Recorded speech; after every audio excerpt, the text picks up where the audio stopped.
प्रणाम मेरे देशवासियों, भाइयों और बहनों।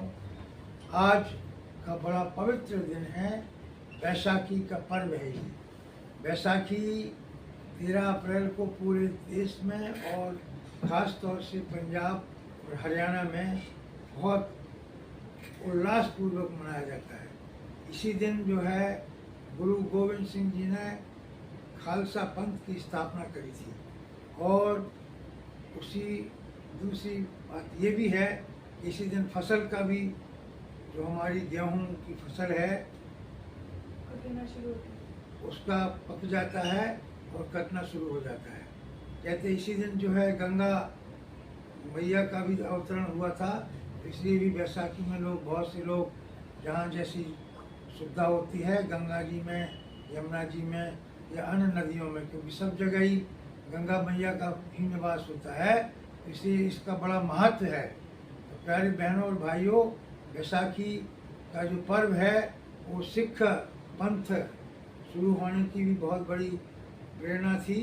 और जो 10वें गुरु थे गोविंद सिंह जी, उन्होंने भी गुरु ग्रंथ साहब की रचना करके और गुरु ग्रंथ मान्यो, गुरु को ही ग्रंथ को मानने की उन्हें प्रेरणा दी थी कि जो व्यक्ति कोई और कुछ नहीं कर सकता है वो ग्रंथ साहब का अध्ययन करे। उसमें सभी राम रहीम सबकी वाणियाँ हैं, बड़े बड़े संतों की, महात्माओं की। तो उस वाणियों का जो है बड़ा महत्व है।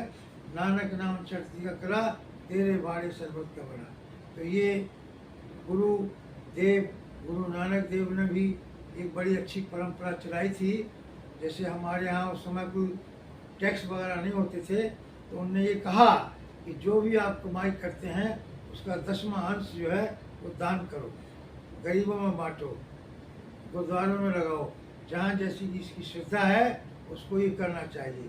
तो गुरु साथ साथ सूर्य का बड़ा महत्व है। आज तो सूर्य का दिन है, और सूर्य जब आदमी को शक्ति देता है तो सूर्य से कहाँ आदमी पहुंच जाता है। इसलिए सूर्य की उपासना भी बहुत ज़रूरी होती है। तो सूर्य की उपासना में क्या करते हैं हम लोग, जैसे हनुमान जी तो इतने बलशाली थे कि वो बाल समय रवि भक्ष लियो, तब तीनों लोक भयो अंधियारो। अगर सूर्य ना हो तो पूरे त्राह मच जाती, हाहाकार मच जाता है। इसलिए हनुमान जी को फिर जो है वो वज्र की वजह से उनकी छुट्टी में जब लगा तो वो उनको इस सूर्य को छोड़ना पड़ा, और सूर्य से जो है सारे पूरे विश्व में प्रकाश हो गया। तो प्यारे बहनों और भाइयों, देखिए